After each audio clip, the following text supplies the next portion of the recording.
Good afternoon, everyone. Nice to see all of you again as we continue our study this year on the topic of Buddhism. We try to cover all the different facets we can think of about the tradition, beliefs, customs, practices. And so today we have a nice opportunity to see into the life of the Buddhist community with regard to women. And that's an important issue in all religious traditions. And so we thought this would be an opportunity to explore that dimension of Buddhist life as well. So let me invite our Sensei Ken to come forward and he'll introduce our guest speaker. Hello, everyone. Bit of a short, almost break, I guess. And I hope that some of you came to the temple and visited us last month. And then in May, I'm going to start having talked about a little bit of the doctrine of Buddhism in February and March. We're going to start talking about some of the practices in May. So this is a nice transition piece. So I know Tracy. Tracy Pickup is our speaker today. She is an ordained member of the Order of Interbeing. The Order of Interbeing is an order created by he's a very well-known Vietnamese monk named Thich Nhat Hanh. Thich Nhat Hanh is, if there is a living Buddha, probably Thich Nhat Hanh comes closest to that. I'll let Tracy more thoroughly introduce him. I think I've mentioned him as well in the past. He teaches mindfulness. For my part, I've sat with Tracy for almost 9 years now in the Wild Rose Sangha. The Wild Rose Sangha is a Sangha in the tradition of Thich Nhat Hanh, and it supports me in my own temple work, although I admit I've been a little not able to get there on Monday nights the last year or so. But Tracy's been a teacher to me in this as well. I'm going to introduce some of her bona fides right now, and then I'm going to let her speak to you. But she is certainly a part of my own path. So Tracy has a Master of Social Work, currently counsels women leaving violent relationships here in Calgary, ordained member of the Order of Interbeing in the Buddhist lineage of Thich Nhat Hanh, founder of the Wild Rose Sangha, and it's formerly called the Calgary Community of Mindful Living. She's also been the temple keeper of Mountain Lamp Community, which is a residential mindfulness retreat center in rural Washington State. She'll probably answer any questions you have about that. She's a workshop leader, or formerly a workshop leader for the Canadian Red Cross Violence and Abuse Prevention Program. She's led numerous mindfulness workshops in Calgary's nonprofit and social justice communities. And I know that she works, her social work now is, as I say, in those fields. So Tracy, I hope I didn't miss anything, and I hope I got it correctly. And I'd like to bring you up here. Thank you so much.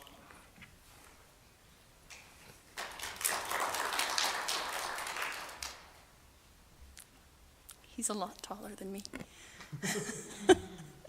Well, thank you so much, and I really appreciate being here and just having this opportunity to speak to you all. It's just so wonderful that you have this openness and curiosity to explore new things, and what a generous heart you must have to open yourself to this new experience. So thank you so much. Like Ken said, I do belong to a member of the Order of Interbeing. It's a community that was created during the time of the Vietnam War. And it was a response to what was happening there, that we could do something, not just sit on our cushion, but we could stand up and make some change. So I'll talk about that a little bit later in the talk, what some women did as a part of that. And it would be difficult not to say anything about the Venerable Thich Nhat Hanh. You've probably seen his book somewhere if you've heard anything about mindfulness. He writes very beautifully about how we can just really spend some time paying attention to where we are, that at any moment can be a joyful moment, that we can change our circumstances by changing our mind and our hearts. So that's where I'm coming from. I understand that you know a little bit about the Buddha story, but maybe not too much. How many people have heard the Buddha story before? Okay, like maybe a quarter, it looks like. So the Buddha, you may have heard, was a man, so a human being like any of us, who was born in around the 4th, 5th century BC in India, around India and Nepal, that area. And he was the son of a king, so he's bound to be a prince. But when his father consulted the fortune tellers to find out what he might become, they said he may become a great spiritual leader, or he may become a great king. And of course, his father did not want him to become a great spiritual leader. That would be too difficult for the kingdom, right? So instead, he built walls around his palace so that his name was Siddhartha, wouldn't be tempted to go and find out anything about the world. But of course, the best laid plans sometimes go astray. And so he was a very, very curious and open-hearted young man. And he did go out of those walls, and he wanted to see what was there. And it said that he saw, when he left the temple, the grounds of the palace, he saw an old man, he saw a sick man, and he saw a dead man. And in seeing those things, he was so disturbed. What does this really mean? I need to find out more about why this happens, and how can I stop the suffering that happens to everyone. And that was what really drew him to the path of seeking enlightenment. But in this story, he had to fulfill some obligations first. So he had to, get married. He had a child. And then he decided to leave all that behind, go into the forest, meditated with some ascetics for a long time, and decided that didn't work either. So he went off by himself and sat under the Bodhi tree for days, and then he became enlightened himself. He became enlightened seeing the first star of the morning. There's a lot to the story, so I'm really making it very brief. As you know, religious stories can be as elaborate as you can possibly make them. They're really just to turn our heart towards our own sense of what is meaning, why are we here, what's the point of it all anyway. And for him, he found something very special by turning his mind inward. So that's his story, but I want to tell the story of the women. So this is what I'm going to talk about, is the women. I'm going to talk about some stories. I'm just going to give you offerings of stories. I'm not going to really bring you to a conclusion or some kind of... I want you to come to your own conclusion, come to your own thoughts, come to your own, how this touches you deep in your own life. I see there's a lot of women here, so I hope it also touches a bit of the story of your own being a woman. What does that mean too? So what is the first story? So she was the second wife to her husband, who was the leader of the kingdom. So this is, we talked about the king, and we talked about Siddhartha. Well, he had more than one wife. At that time, that wasn't unusual. So the first wife, Maya, is that right? Yes, thank you. So she died in childbirth, giving birth to this young boy, Siddhartha. It was very sad. And this was her sister, Maha Prajapati. So her sister she immediately rushed in. Her sister had died, the baby was born in childbirth, there's all this chaos, and she stepped forward and said, yes, I will take care of this baby. And so she essentially becomes the mother of the Buddha. And that's about all we really know about her at the beginning. It's like she just does what she's expected to do. If you read the story, you think, well, there's really not that much to it. We don't really care about her. We don't really know whether or not she liked this or she didn't like this. And that's sort of the interesting thing, is that she is this person who just does what she's expected to do. And I just have that interesting sensation. Have you ever been just expected to do something? Nobody ever asked you. They didn't even notice that it took effort to do. But there you were, just going ahead. Okay, I'll do that.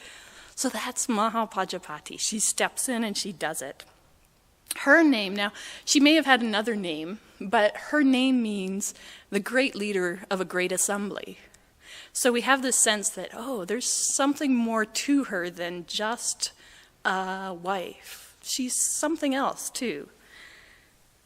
So all the eyes after the boy is born, everybody notices how special he is, and he's the prince, too. And he really is a special boy, just an amazing, amazing little child. And all eyes are on him. All eyes are on his spiritual quest. What is he going to do? And we think of him as being the one who created the realization of awakening, of enlightenment. It was him. He did it of his own efforts, of his own interest. And that is partly true. So they call him the Great One, the Lord of gods and men. And he sits under the Bodhi tree, relying only on his mind to see through to the truth of ultimate reality. He's the one who's going to bring us from delusion, from hatred, from fear. And I like to think that Buddhists, we're notoriously multi-centered. We like to think of not just me and you, but we think of the trees, the clouds, we'll think of the chairs, we'll think of all sorts of things. So his enlightenment is attributed to things like the tree that he sat under. So he sat under a tree, and we call it the Bodhi tree, the tree of enlightenment. He sat under that. We also point to the morning star that he saw. As it arose, he saw the star, and there he was enlightened. So maybe it was the star that he saw that created his enlightenment. Or, we also talk about the seat that he sat down, the earth itself. We talk about it as a diamond. He sat upon it, and that too was a place of enlightenment. But we often don't say anything about the woman who took care of him for years, which is funny. It's sort of funny. Well, he sat under the tree for a few days. He saw the star momentarily, but all of that was led up to this woman who took care of him. She fed him, she cuddled him, she instructed him. And she probably noticed that he was special, he was sensitive, he was inquisitive, and he was very broad-minded. And this is Maha Prajapati, she gave space for all of that. She gave that a room to blossom. That was her role. So she watched and encouraged this young man, and she got him properly married, found a good wife for him, and then then his wife Yasodhara gave birth to the boy, and at that moment, you might think for her, okay, great, my job's done. it's all neatly tidy package away, and that's when, at that very moment, that the son was born, that Siddhartha gets up and walks out of all of that. He leaves it all behind. And I think of Maha Prajapati sitting there thinking, what just happened? What? And I really like to think of her not as outraged, because that could be a sensation, that could be a feeling of hers.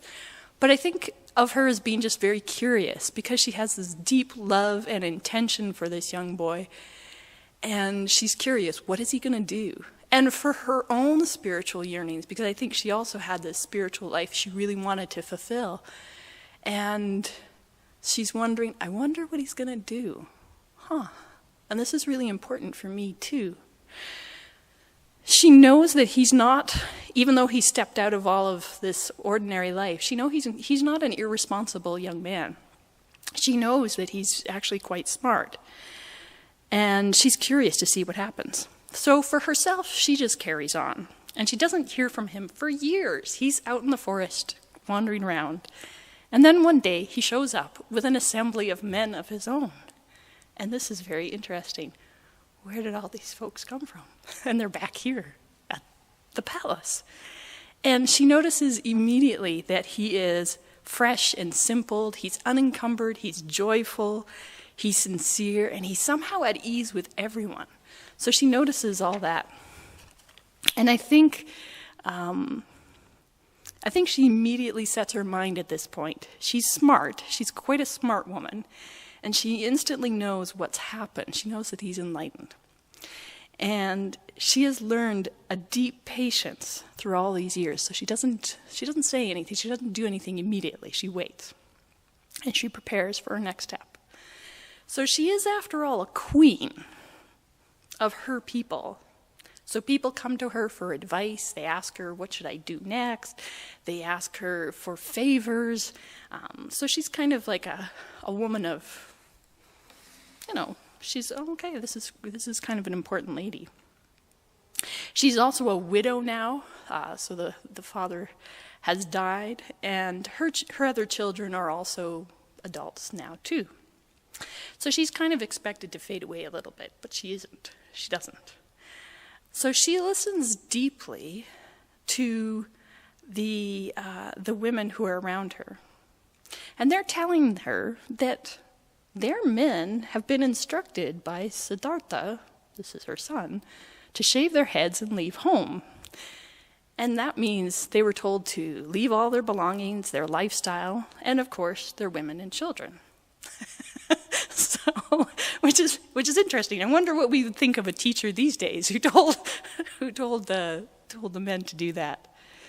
And it also makes me wonder, did the Buddha think this through? Well, no problem, because she did. His aunt has got an idea in her mind. So in the society of that time and place, this is around maybe 400 or 500 BC, and in India, women are expected to obey their husbands. They're expected to live to what their expectations are, and they really don't have a place in society without that man. And so they're asking these women who've had their husbands leave and become monks, what should we do? And so Maha Prajapati steps in, and first she approaches the Buddha, and she says 3 times, she says, can we please join your order? Can I please join your order? And 3 times, first he says, don't set your heart on it. I don't think it's going to happen. So she asks again. He says, really, we can't do this. And a 3rd time he says, no, we can't, sorry. And she's blocked in her spiritual path. She's turned away by her son. She's set aside by the world-turning event of her generation. And she has tears in her eyes. Of course she has tears in her eyes. So it was the rule at that time that you could only ask a question, the same question, 3 times. And at the 3rd time, that was it. You couldn't ask any more. That was done. So she had no way of changing the situation at that time. But she was very creative and very, very smart. So what did she do? She cut off her hair. So as you may know, the monks and nuns of the Buddhist tradition, they shave their heads as a symbol of letting go of the world. And so she did that too. She wasn't invited to, she just did it. She put on the saffron robe, and she gathered around about 500 women. She walked 150 miles to Vaisali, where the Buddha had gone off to teach. And she stood there silently with those 500 women, waiting. She didn't do anything else, just stood there waiting silently. And so one of the Buddha's senior disciples, Ananda, sees this, And he's pretty smart too. And he's like, I think we better do something about this. And so he approaches the Buddha. He's also very compassionate heart. And so he appeals to the Buddha, and he gives the same, could you please allow these women to join our order? And again, the Buddha says, please don't set your heart on this, Ananda. And then again, he appeals, and the Buddha's no. And again, he appeals, no. So 3 times he's asked. And so he has no way of asking another question. So instead, he asks a different question. He says, are women able to realize the fruits of the way? Are they able to become enlightened? If they enter into homelessness, that is the way of the monastics, could they see this? Could they be free from suffering and enlightened other beings? And how could he possibly say anything but yes? Yes, of course women can do that too. And so Ananda says, well, if that's true, and I notice how quietly and how much presence there are among these women, and not to mention the fact that, your aunt, your foster mother, she fed you as a baby. She brought you up. Could you find some compassion to allow them into the order? Finally, the Buddha says, okay, fine. Okay, fine. But they have to follow 8 special rules. So, 8 special rules, which in this case really mean that women nuns have to defer always to male monastics. That's been set down. And there's a lot of questions about why this might be, what's the purpose of this? If the Buddha was enlightened, how could he, and especially because he did say, yes, women can be as realized as men. So why? And there's a lot of scholarly contemplation around this. And I think we can really look at it as this was a period of time, and this was a time when women did not have that kind of independence. And there's a lot of fear about what might happen if women had equal status. So at that time, it wasn't possible, or at least the Buddha couldn't see a way through to it. So this gives us a sense of where women stand in the Buddha story and what the lineage is about. So although much of the Buddhist parables, the inspiring stories, the commentaries, and the chants focus primarily on men in Buddhism, we are fortunate to have stories, history, and women teachers throughout history who have laid down a path of inspiration that women can actually use as a female path towards awakening. And of course, because we do have that sense of non-dualism, we can also find inspiration from men, of course, too. Of course we can. But there is something about the specific nature of women, too, that we need to have those stories as well. So in this talk, I'm relying upon 3 books. I'll show you these books. So this is the first Buddhist Women by Susan Murcott, and I'll tell you more about that one. The Hidden Lamp, edited by Florence Kaplow and Susan Moon. And these are really like almost koan stories.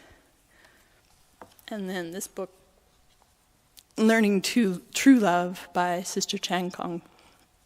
I'm practicing Buddhism in a time of war. She's from my tradition. And I've also spent a lot of time studying Buddhist women's stories in general. I've had women teachers. So I feel like this is a topic that's pretty close to my heart. So in the first book, The First Buddhist Women, Susan Murcott has provided a translation on the commentary on the Therigatha.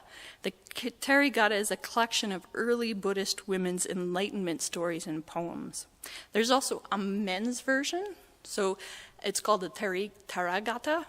And the interesting thing about these stories is that they were stories of the time of the Buddha. They were orally transmitted for, I think think, 300 years before they were actually written down. And so now we have an English translation of that. It's amazing that it's come down to us. So I just want to read you Maha Prajapati's poem of Enlightenment. Because after she was ordained, she did study and was awakened herself. So just get a sense of, this is English, of course, but maybe as close as we can get to her own voice in some ways. Homage to you, Buddha, best of all creatures, who set me and many others free from pain. All pain is understood. The cause, the craving is dried up. The noble eightfold way unfolds. I have reached the state where everything stops. I have been mother, son, father, brother, grandmother. Knowing nothing of the truth, I journeyed on. But I have seen the Blessed One. This is my last body, and I will not go from birth to birth again. Look at the disciples all together, their energy, their sincere effort. This is homage to the Buddhas. Maya gave birth to Gautama for the sake of us all. She has driven back the pain of the sick and the dying.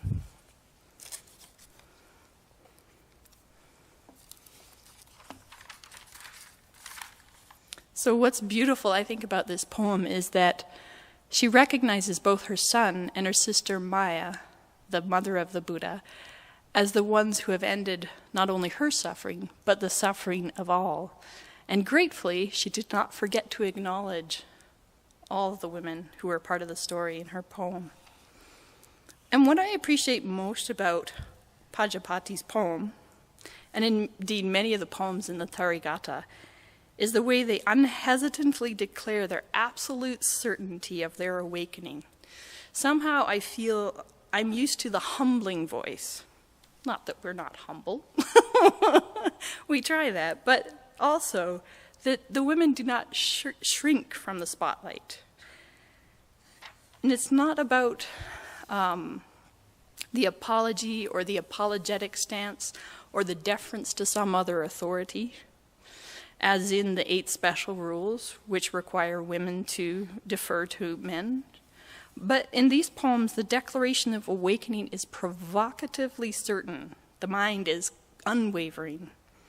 They are Buddhas in their own right. And this is the kind of energy, the driving inspiration that can allow a person to tap into her own awakening fearlessly, a quality that's necessary to go beyond the surface level explorations of this path. So what a gift that we have these stories and poems of the Buddha's stepmother, a queen and a noblewoman.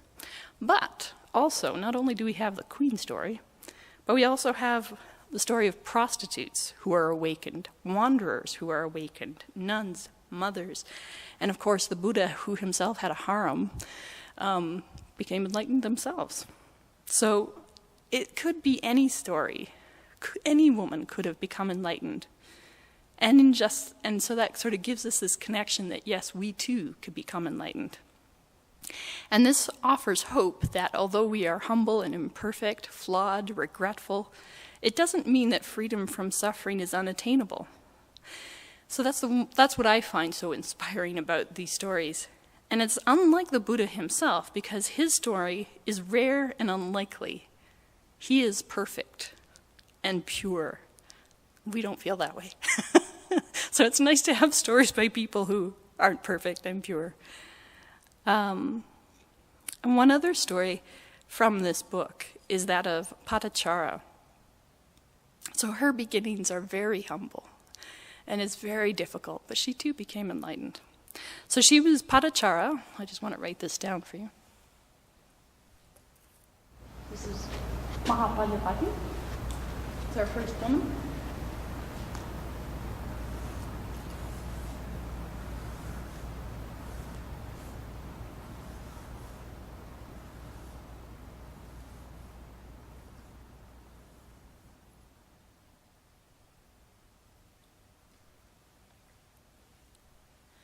So this is pronounced Patachara.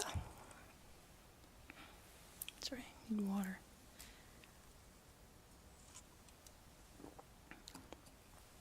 So she was born to a banker's family. She was arranged to be married to a man of equal rank, but she ran off with a man that she loved. He was one of the family's servants, and they set up home far, far away. When she got pregnant, she wanted to go back home and see her parents, but her husband hesitated and wasn't sure if they should go back because it would be a little uncomfortable. So he stalled them. But she really, really wanted to go. So she took off and just went on her own, basically. She just wandered off by herself. Her husband found out where she was, wandered off after her, and she gave birth with him in the field, and then they returned home. The second time she got pregnant, basically the same thing happened. She also wanted to go home, see her parents, but her husband kept delaying the trip. And I can understand, you can see they both had good reasons. She wanted to go home, and he's like, well, this might be a little difficult. So they didn't agree, and once again, she took off by herself to go see her family. She took her first child with her when she was on her journey. And again, her husband caught up with her, and she was there again in the forest giving birth. And it was a big storm. Her husband went off to cut down some grass so that he could provide a little shelter for them. But unfortunately, there was a snake in the grass, and it bit him, and he died. She didn't know what had happened. She was just all by herself. So she gave birth alone in the storm. When she woke up the next morning, she found him, and she was just devastated, of course. You know, she really loved this man. But she decided to go on at this time. She was like, okay, well, I'm going to go home. And as she was going home, she encountered a river which was really swollen because of the storm in that night. And she decided, okay, well, I can't take both of my newborn baby and my child at the same time, so I'll just take my baby with me across the river. So she gets into the river. She, it's kind of tough, but she gets her baby across. She lays her baby down in what she thinks is a safe place, comes halfway back across the river, and she sees this eagle come down, swoop down on her baby. And it's taking the baby away. And Padachara is waving her hands. And her child on the other side sees her waving her hands and thinks, oh, that must mean I should come to my mom. So the little child wanders into the river and is swept away. And so Padachara is completely out of her mind, but she has one last thing that she still has left, and that's her parents. So she has lost both her children. She heads to her village. She comes to the village, and she approaches a villager and says, where are my parents? I don't see them. Where are they? And he said, please don't talk to me about that family. Last night, a storm came in, and it felled their house, and everyone in it died. At that point, she was completely gone. She couldn't hold on to her mind anymore. She pulled out her hair, she tore off her clothes, and she was just completely crazed.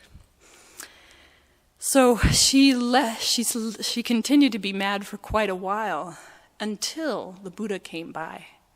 So at that point, everybody had rejected her. Nobody wanted to talk to her. The villagers all sort of spat on her.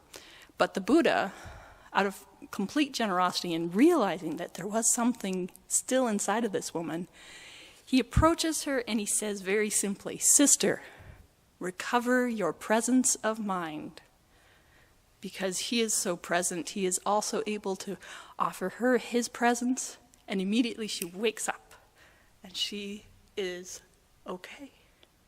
She is able to see the Buddha in front of her. She is able to see her own mind. And she says, okay, I will join you. I feel this. I want to tell you her poem too, because after she spent quite a bit of time with the Buddha, she herself became enlightened, and she was able to bring other women to her. This is her poem. So she's a great teacher. When they plow their fields and sow seeds in the earth, when they care for their wives and children, young Brahmins find riches. But I've done everything right. I followed the rule of my teacher. I'm not lazy or proud. Why haven't I found peace? And you can imagine from her story why she might not have found peace. Bathing my feet, I watched the bathwaters spill down the slope. I concentrated my mind the way you train a good horse. Then I took a lamp and went into my cell, checked the bed, sat down on it. I took a needle and pushed the wick down. When the lamp went out, my mind was freed. So she has a dramatic story there too. The light going out and her mind was completely clear from all of her suffering. So our story might not be as terrible as hers, but it may very well be. And that's one of the Buddha's teachings on suffering, that it is possible that it can all fall apart, that it may be inevitable, and that every point of refuge we have is impermanent. However, the redemption is that it is also deeply connected. So when the Buddha called for her to regain her mind, what did she understand? Her situation hadn't changed. Everything in her life was still gone. None of these things would ever come again, and the story would always be one of loss. But the Buddha called her to mind, which was immediately available right there. In fact, it had always been present, because the Buddha call was so clear and so kind, and she could not help but return to that unshakable mind that is present everywhere. So it is important for our stories of awakening to be very particular, because that's the Buddha's message, that we can be free from suffering regardless of our circumstances. We have this tendency to say, yeah, okay, but not for my circumstances, not for me, not from what I've been through, not for what I'm going through right now. No, I can't be free from that suffering. So when we hear these stories, these very particular stories of women, we can say, oh, that's my story too. Oh, that's actually my suffering too. I guess maybe he's talking to me. So one important thing that Padachara had is that she regained her mind. She was with a community. So one of the wonderful things about the early Buddhist women's stories is that they're often about women who have lost their place in their world. And it's not just that the Buddha's teachings offered hope, but it was also the community of women who for themselves made a place, which is why Maha Prajapati's insistence on the nun sangha was so important.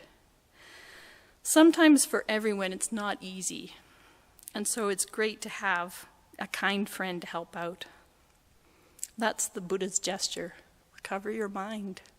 It's like when we're in despair and we can't find the way out, and a friend comes by with a kind hug and a smile and reminds us that we're still alive and able to touch the wonders of life. So Padachara touches her awakened calmness through kindness and through the nun sangha and reaches awakening. The company of sisters teaches her so that she can offer this presence of mind to everyone else.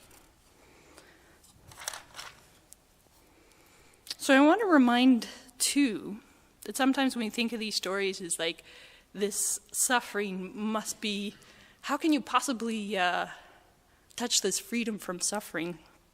So I want to tell another story about a woman, too. Her name's Satsujo. And her story is about, it's really important to touch our suffering, which means it's not to escape from it or wallow in it, but to touch it lightly. So if we skip ahead from the story, I'll write her name down too.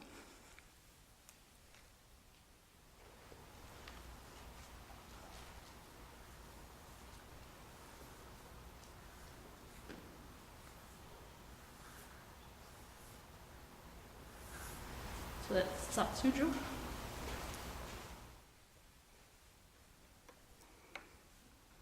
So she's 18th century Japan. As a young woman, she's the niece of a great male Zen teacher, Hakuin. And she's sent to her uncle to learn the Dharma.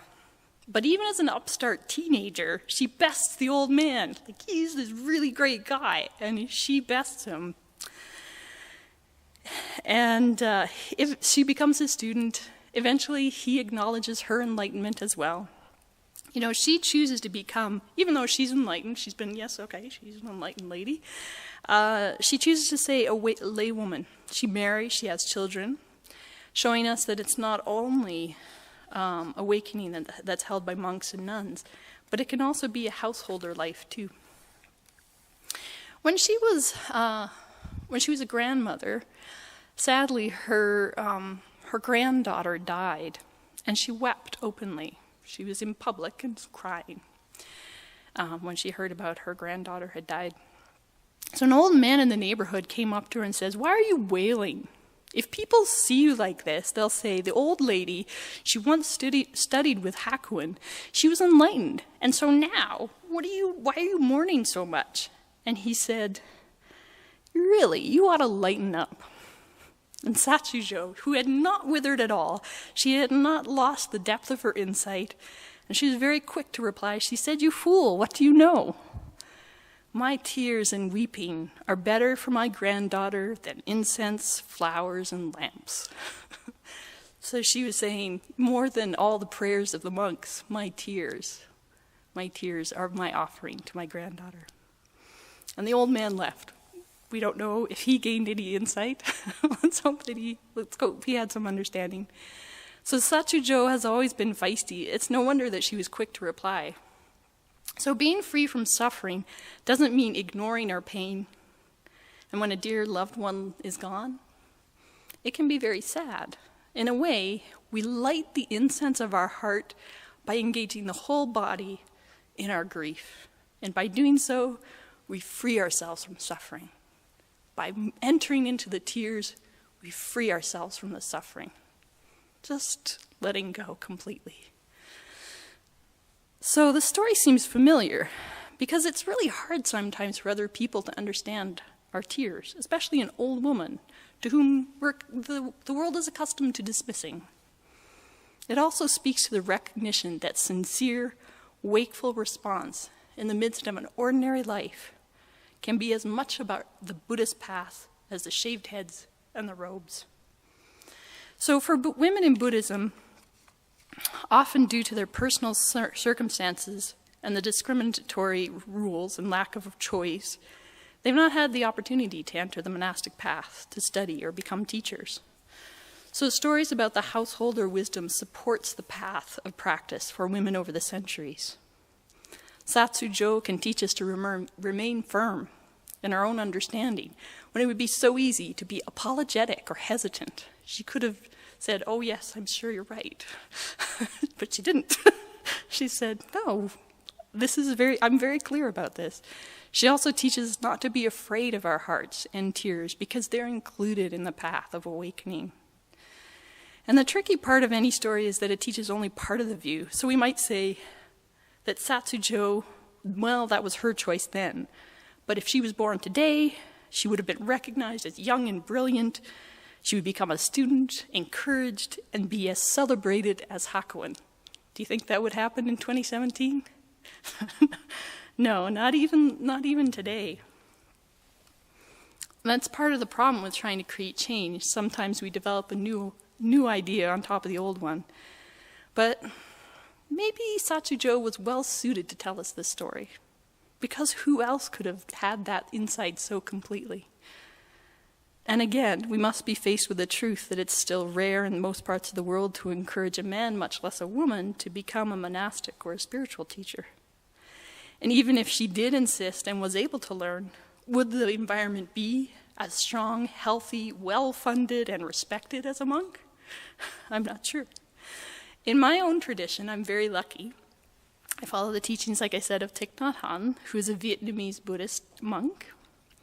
And he has monasteries all over the world, but especially in France and the US, which I've visited. And monks and nuns in these communities are fortunate to have access to the same teachings, environment, and they work together. They live separately, but they work together to practice and to learn the teachings of the Buddha, making an especially rich environment today for men and women to develop their own realization. I can't speak to the nuns in that community because I have never been a nun there, but I can see that there are many opportunities for encouragement. One of the most respected and most senior teachers of the community is Sister Chan Kong, and she wrote this book, Learning True Love. And she describes becoming a member of the community during the war, and all of her sincere efforts to offer compassion to those who need help during the war. Now, of course, during the war, people are encountered with terrifying encounters as a part of daily life, and Sister Chan Kong recounts her many experiences in this book that help us understand that Buddha's teachings are not just for the lofty monk in its peaceful mountain, but also for those engaged in life and death struggles. She recounts this story of an experience she had in Vietnam in 1966, while she was on her way home from a temple where she had picked up hundreds of copies of a book written by Thich Nhat Hanh to encourage people suffering in the war to make peace. Unfortunately, at that time, these books were illegal because they promoted peace. And one side saw it as being communist, the other side saw them as the other side, and in war, simple motivations are suspect. So the teachings were suspect, his books were illegal. And so Sister Chan Kong was stopped at a bridge by a police officer and asked what was in the books. And she knew she was going to get in trouble for this.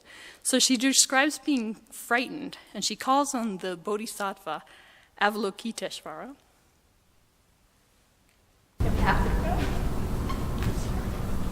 This is our Avalokiteshvara. You can pass it.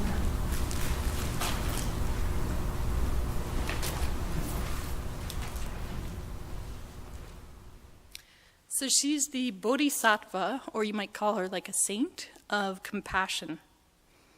So she calls on this Bodhisattva, she brings the image into her mind, and she remains composed because she's thinking of this image. The police officer read the first line of the book, and it says, "Dear M, do you know?" And she says this is a traditional opening that is often used by a man to his beloved. And then that's kind of the way my teacher speaks. He says, "Dear friends." He offers very generous and gentle ways. And so the police officer thought that it was a love story. And he asks the sister, you're carrying romance novels, aren't you? And she smiles. She doesn't say yes or no, she just smiles. So so he lets her go. A young woman carrying books of love stories was not so hard to believe, even in a war zone. So what's really remarkable is that in her book, I'll just show it again, is that she keeps being very courageous in all of her stories to try and help people. She keeps putting herself in dangers, and she credits her ability to do this due to the energy of compassion. So across religions and philosophies, we can appreciate that motivation, right? Compassion. So in Buddhism, the figure that symbolizes the energy is often portrayed as a woman sitting on a lotus with one leg up sometimes, ready to run to those who are in need. You'll notice she's also carrying a vessel of water to pour healing energy onto the world. She's called She Who Hears the Cries of the World. And we invoke her by listening deeply. So even just this, deep listening by someone with awareness, can eliminate suffering, it is said. Just listening deeply eliminates suffering. I think that's true. So I've had lots of opportunity to learn from teachers who live in a monastic community and to build a Sangha of my own. And while having made these choices has sacrificed opportunities for a typical Canadian woman, it's also provided deep gifts. The most profound has been an opportunity to alleviate suffering for other women, and particularly in my job now, for those affected by violence, which is my day job. What I reflect on most of all in this work is how to help without creating more suffering. It's not always easy. First, how to listen to stories of suffering without suffering myself. How to listen in such a way as to alleviate shame and isolation. And finally, how to do this without creating hatred to the one who inflicted the pain. So because I have the women's wisdom stories in these Buddhist women, I draw from their struggles, their sincerity, and their courage to believe not only that I can be strong enough to do this, but that what my work has meaning, both worldly terms and as a spiritual life. So that is my story. And I hope these stories offer some kind of inspiration for you. Like I said, I know that you have your own path and your own open heart. Those are some of the Buddhist stories. I hope they have helped you give a little more insight into our world. Thanks. Yeah. And I welcome any questions if you want. I know you've been sitting for a while, but I don't know if that's something you do. I don't know what to do now. Want some questions? Because I have plenty of questions. I don't want to be speaking on your behalf. Feel free, anything. Yes. Betty. Is there any difference for you, I mean, in modern day, is there any difference being male or female in your duties or your philosophy? And it's a difficult question because I always like to speak from personal experience in my most immediate life rather than generalizing for others. That's a part of our practice as well. But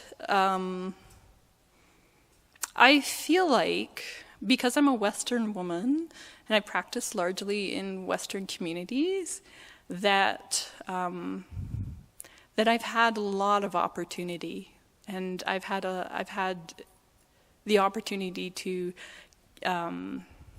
learn a lot. And again, I believe this is partly because of being in the West, right? If I lived in a different country, I think it would be different. So some of that really does have to do with location, I would say, at this time in the world. Yeah. I think I'll leave it at that. I mean, certainly have my own individual struggles for sure, but I feel like would that be different as a man? I'm not sure. Yeah, it's a good question though. We all wonder that too. Yeah, thanks. Yeah. Do you have some suggestions, like how to practice mindfulness every day when you get busy and you forget to? Yeah, I think there's a lot of practices for mindfulness. The very simplest one is simply to stop. It's easy in our daily life to have an agenda, and it's like you have to check off everything off of that agenda. Depending on your personality, of course, but that can be just like going from thing to thing. And anytime we have that moment where we could just possibly just not do anything at all, not think, just let go, we fill that with another thought, with another idea, with another wondering, to another fear, to another emotion. So the idea is just to notice, first off, when you have those moments in your daily life, okay, I'm just sort of sitting here, driving my car, I'm at a stoplight, I got nothing to do for the next 30 seconds. And you have that moment where you could just take a deep breath, enjoy the fact that your body is your body, you're fully alive, you're able to see, you're able to enjoy the sounds that this life is right here. And then the light changes and you go on. So it's finding those moments where it is possible just to not have to.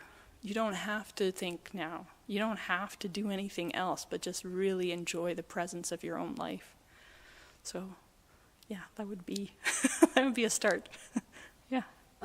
What ages do you teach to? Do you teach to children? Oh yeah, we definitely have practices for children.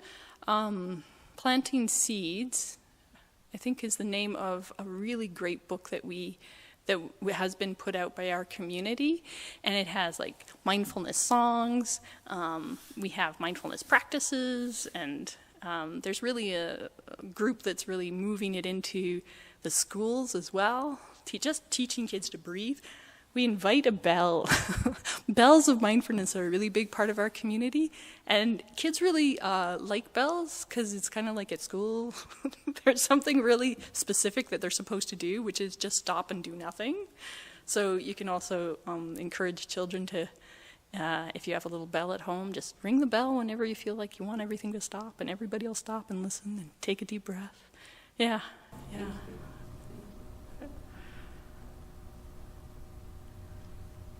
Go for it, Grandpa. He's the one with the hard questions, right? Yeah, you touched off a whole bunch of them. First of all, are you able to enunciate the 8 rules affirmant to men? I knew this would come up. Better believe it. I want to know what. You want to know? I mean, not that I'm, interested in applying those, but I'm Good. curious. That's what you're saying now. Yeah. My partner would say, how's that working out for you? Well, if anything, it's a defense because they're going to be applied in the other direction.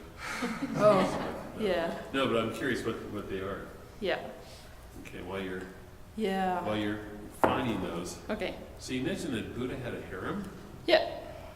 When he was still a prince. Not afterwards, yeah. Prior to being enlightened. Yeah. That's right. Okay. Yeah. So did he ever, how did that impact his sense of enlightenment and his view towards women? It's a really good question.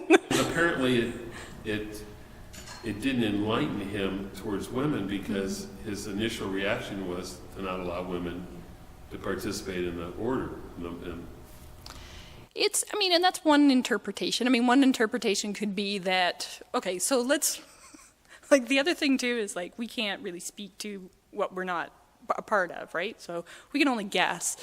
But one interpretation is he was completely enlightened. Like beforehand, no, he wasn't. Afterwards, yes, he was. And so the implication that he was completely freed of it all, but only after he became enlightened. And he saw the culture that was surrounding him, realized that if he allowed women in completely, his whole order would just totally fall apart, and so became very practical to not allow them. So that's one way to look at it. You could. In other words, he perpetuated the discrimination against women for practical purpose to advance other things. That's right. Yeah, exactly. Which today we might think, well, that's not fair, and there's always an ideal, right? We always want it to be perfect right away, and I certainly have that urge inside me too. But I think the other thing you could say is maybe he wasn't enlightened, and maybe enlightenment is multifaceted, like you say. Like maybe part of it is he wasn't enlightened about women. He couldn't see it from that perspective. And we often say too that there's always a shadow side because we are human flesh, right? So there's possible his human flesh of a man just could not have that enlightenment as a woman. So that's another way of looking at it. Yeah. I don't know what the answer is though. I know we also contextualize things in their historical period as well, saying, well, this practice of Judaism at that time was far advanced in context, in comparison to other cultures. Mm-hmm. But that says only in that period of time. Today we would find that to be an inappropriate expression of how we would treat women, as an example. Yeah. So I think, and so today we have our own struggles, and that's probably the most immediate and useful thing we can think of is what can we do now? What is our responsibility? But he goes from a harem, which essentially, not that I'm obsessed with this, folks, but as you think about it, so a harem is there to satisfy his needs. Mm-hmm, mm-hmm. So it basically is a denigration of women because they're being objectified. Yeah. So he goes from that to being monastic and celibate. But life for everyone else is lived in between those, hopefully, not in those extremes. Which So how does that help us? And I think the thing is that let's not obsess about the Buddha too, because he's only one figure, right? We obsess about him, but he's not the only figure. So that's why these stories of the Therigatha are so beautiful and so important, and why we should read these kinds of stories too, because maybe they're the ones who will offer us enlightenment. Maybe they're the stories that wake us up. Did you want to hear the? Oh, yeah, I did, but I'll just make a comment about that. So Yeah. Padachara, however, regains her mind, not on her own, not through any independent awareness or enlightenment, but only by the presence of the Buddha. So on the one hand, you're mitigating the importance of the Buddha, but here he plays a central role in a woman's ability to regain her sense of... So she regains her mind. So I should be clear about that too. She regains her mind through engaging with the Buddha, but she becomes enlightened through her practice with the nuns. So she actually had two moments. But you're right, yeah. Today we don't have the Buddha, so... So I'm bringing it back to what can we do today? Today we can read the stories of the Buddha, but we don't have him anymore. We can read the stories of the Therigatha, but we don't have them anymore. So today we have to live with what we have. So we have men's stories and women's stories. But you're right, yes. Good point. Should I give you them? Okay. So these are the 8 special rules. Number 1, a nun, even of 100 years standing, shall respectfully greet, rise up in the presence of, bow down before, and perform all proper duties towards a monk ordained even a day. Number 2, a nun is not to spend the rainy season in a district where there is no monk, which is so... The monks and nuns were sort of independent wanderers. They went begging sort of on their own. During the rainy season, they all came together and practiced together in one spot. So that meant that the nuns had to come and find a monk to spend the rainy season with. Every half moon, a nun is to await 2 things from the order of monks: the date of the Upatha ceremony, and the time of the monks who will come give a teaching to them. So that meant that the nuns had to wait for the men to come to them and give a teaching and tell them when their next ceremony would be. And then 4, after the rains retreat, the nuns are told to inquire as to whether any faults have been committed. So there's sort of like a confessional to the community before both sanghas. So the monks only had to confess to the monks. The nuns had to confess both to the monks and to the nuns. Publicly? Publicly, yes. Whoa. Okay. And then they would be disciplined also. A nun who had been guilty of a serious offense must undergo discipline before both sanghas, that of the monks and the nuns.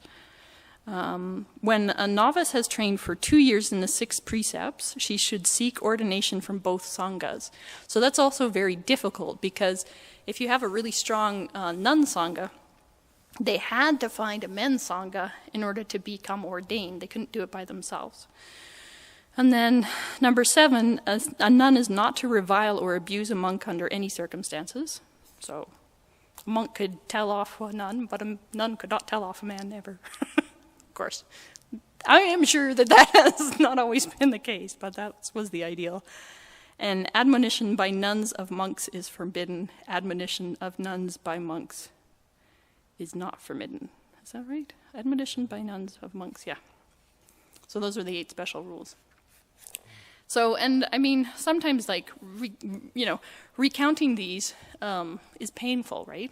It's not so much fun. It's neither fun nor for men or women to hear these, right? That's not great. And so it's maybe just useful to know what they were, but also not to hold them so tightly and to feel abused by it. It is something that we need to fix, but also to know that we can be free from it. So are they currently practiced? So this is a really good question, too. I'm not a nun. In my tradition, I don't think that they are. There were sort of vestiges of it for a time, For example, in our formal meal ceremonies, all the monks and the men would enter first for the meal and the women would follow afterwards. But I believe that that's now, I think they're now side by side. So we're trying to fix it. And in other traditions, in other communities, that may well be. So, yeah. I mean, Yeah, of course, there's another tradition here. In our tradition, up until about World War II in Japan, the men were exclusively allowed to be ordained. But after World War II, the women were allowed to be. And in the class that I went to in Kyoto, where there was 87 people, about 1/3 were women. And then it's a different thing there. You're not just being ordained, you're actually taking over the family temple as well. So I wouldn't say there's equality yet, but I would say that in Japan, at least, it's coming to it. And in Canada, the head of our biggest temple in Toronto is a young woman, for example. So, and our tradition would not exist without two very important women. The Shinran Shonin who started our tradition was exiled, and he had been a monk. He started joining a group that wasn't as popular with all the sort of main temples of the time. They exiled him. He got married. While he got married, his wife, whose family had some wealth, supported him and allowed him to do his writing and his teaching. Later, his exile ended. He came back to Kyoto, and his marriage had been fruitful. He'd had at least one son and one daughter. The daughter came to live with her father as he finished his life out. And as he passed away, she had married, received land from her husband who had passed away, and she donated that land to become the first space for our tradition. And then she donated it, and she asked the people, "Can my son be the caretaker? Just the person who cleans this mausoleum up." And from that, the lineage started, which is my current lineage. So the 25th descendant of that broom pusher is the head priest in our Kyoto temple. So without the wife and the daughter, there would be no tradition that I have. Thank you. Yeah. Anybody else? Okay, I want to keep going then, if you don't mind. Keep going. No, it just prompted a lot of questions. So, did I hear you say that the access to learning is different for the women than it is for the men, the monks versus the nuns? Well, it could be, because, I mean, it depends on who the teacher might be in that temple, right? So The teacher would be a man. there could be women teachers, but they would also have to invite a male teacher in on occasion to also give a teaching. But yeah, there definitely could be women teachers in their own right and have been. So, sorry, what was the question? Oh, but their access. So here's the thing. What if the nuns community isn't as well funded? So maybe they don't have the books. Maybe, they don't have, maybe they end up, I've heard stories about they end up being the cleaners or the cooks, and so they spend all their time doing that work rather than spending their time studying. So those could be some of the But ideally, they would both have access to the same text and the same opportunities to learn. Yeah, and so that's why I think in my own community, again, I can't speak to it, but I feel like there are many opportunities within my own community as a nun and a monk to learn from the same teacher. They're both invited to come up, listen, become teachers. Yeah. So a woman who's married, Buddhist woman, Yeah. not a nun, but just a member of the Sangha, Yeah. who's married, has a husband, has a couple children. What's her role in the house as a Buddhist woman? Is there something special, or is it just negotiation with the husband? We should ask your wife. So. My wife and I try to be very equal. We really do. We really do. We try to keep take care of each other. I really do. So I don't know if that's the same everywhere. But. I mean, I think the challenges, at least in the West, for Western Buddhist women, would be very similar to any challenges that you might have, you know, for Canadian women in general. Just the weight of the household work does tend to fall. And so how do you have those opportunities? How do you negotiate around that? So like you said before, it's sort of a reflection of location, culture. Mm-hmm. But as an example, in a traditional Jewish household, so the women would light candles for Shabbat. The women would have certain things that they would do. Are there any of those parallels in a Buddhist family? That is a really good question. Not that I'm aware of. Let me just put it that way, not that I'm aware of. Is there a special night of the week? I mean, is there a night of the week that's very special? You know, every day is special. You're in the moment. But Yeah. So we do have, like, for example, the recitation of the precepts are on, the full moon ceremony. That's particularly favorable. But yeah, so. what about meals, blessings before meals, after meals, other rituals? Yeah, and that's shared. That's shared in the community too. So But in we the could home? at home. Yeah. Yeah. So we'd say the 5. It's not the 5 remembrances. Yeah, I know what you mean. I don't use it. We could recite something before meals for sure. I do, and that could be invited with the children as well. We invite the bell. Like I said, the bell invitation is for everybody, so not on special occasions. It's for everybody to invite the bell. Really try to encourage everybody to become involved as young as possible. Yeah. Are there any food restrictions? So within our community, the monastics are all vegans, so they don't have any kind of animal products at all. Within my own life, I'm a vegetarian, so a little bit.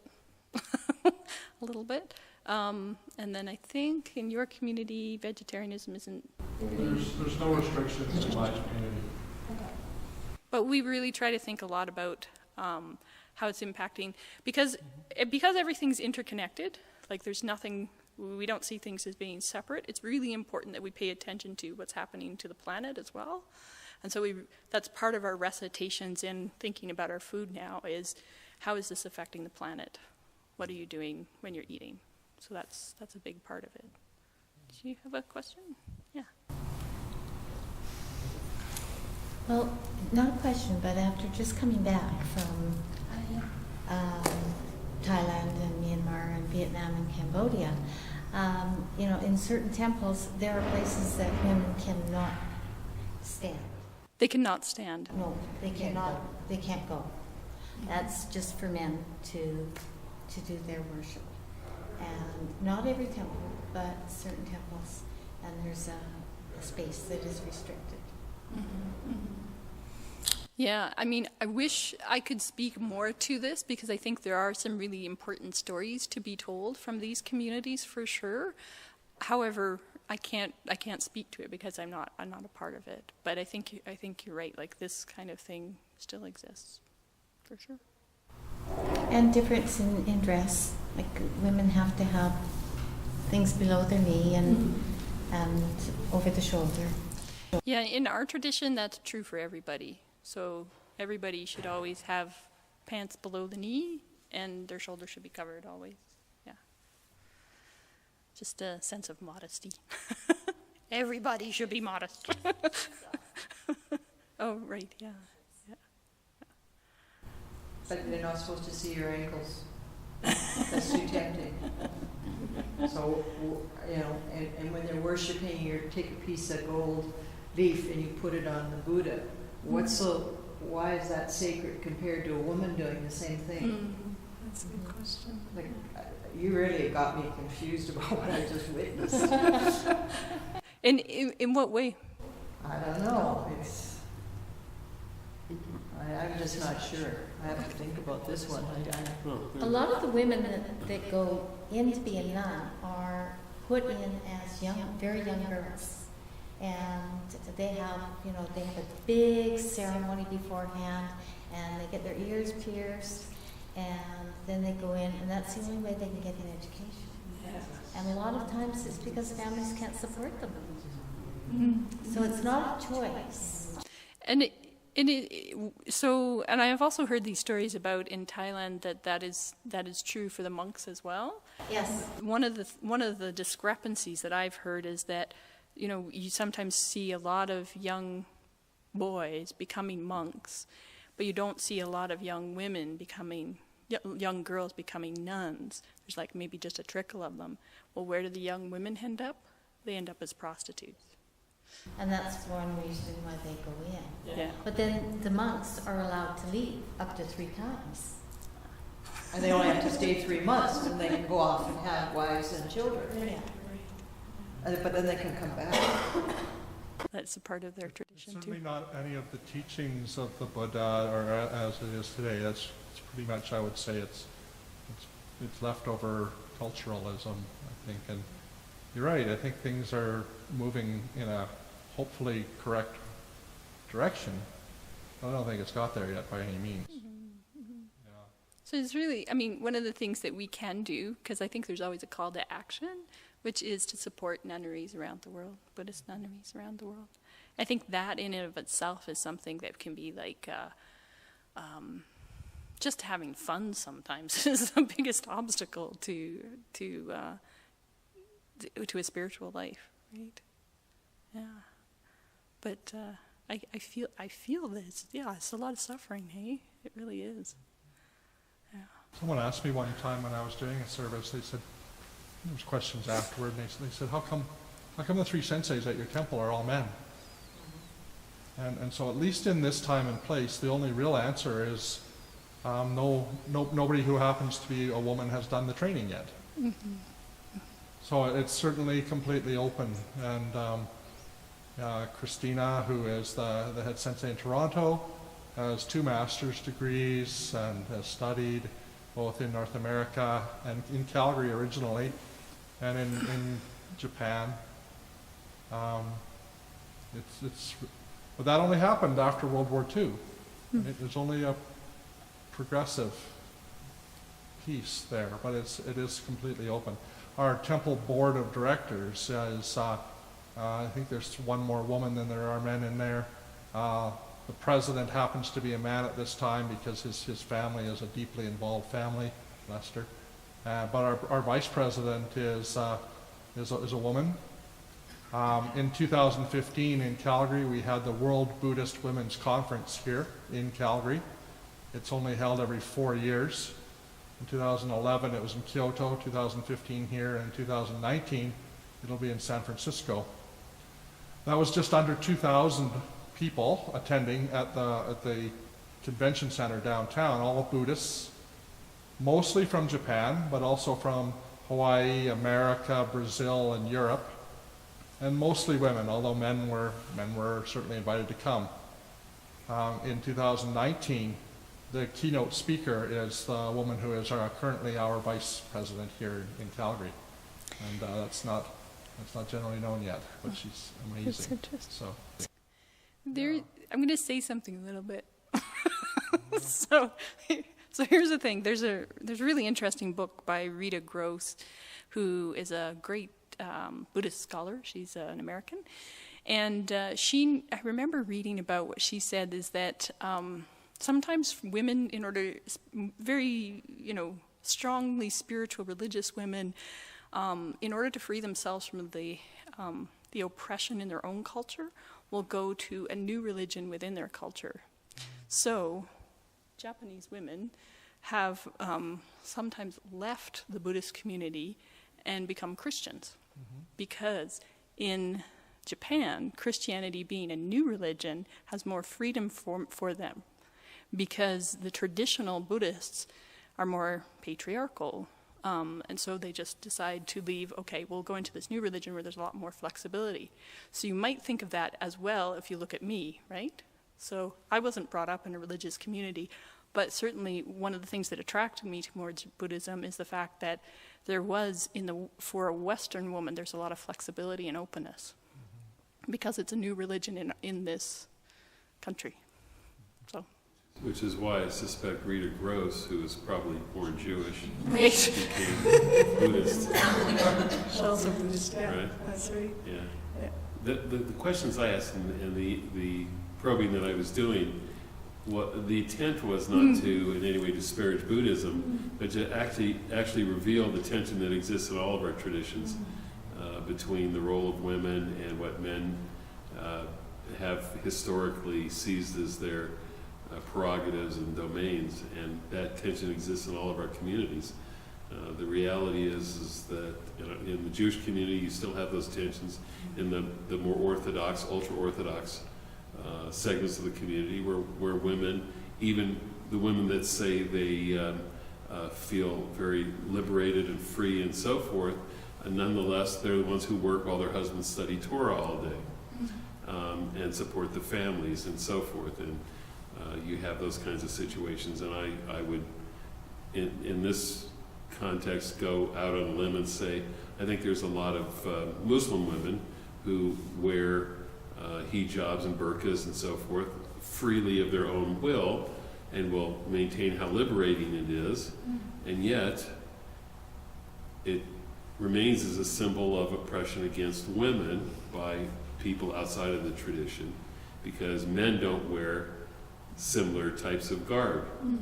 So all I'm saying is it exists everywhere, and it can't be sugar-coated. It's a challenge to be able to allow people of different genders and different sexual orientations and so forth to be able to freely live out their lives in the traditions that they want. And I think that was part of the reason for this session as well, just to get a glimpse into how the Buddhist community wrestles with some of these questions, because historically the things that you painted would indicate patriarchal traditions and so forth, common to other traditions.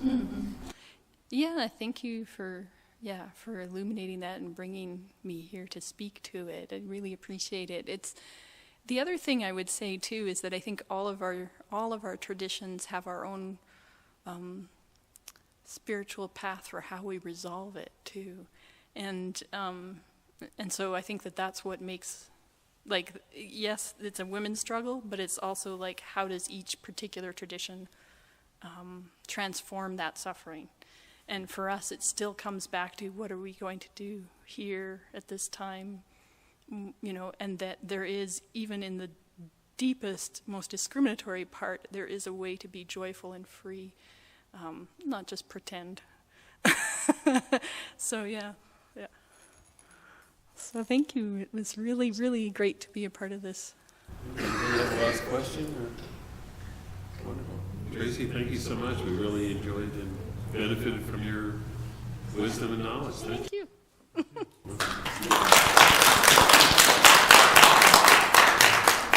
And we'll continue on in our series. In May, we have a series of Thursday evening lectures, and Sensei Ken will continue to teach us about different ceremonies and practices. Practical stuff. Yeah.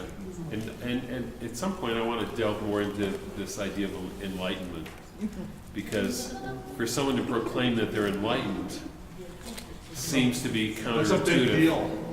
Well, no, but And we have different opinions about it too. Yeah. I may bring Tracy back for that. Actually. Yeah. It'd be lovely. Yeah, that'd be good. And I think that's an interesting topic. Yeah. Okay. Very good. Thank you all for coming. Appreciate it. It's good.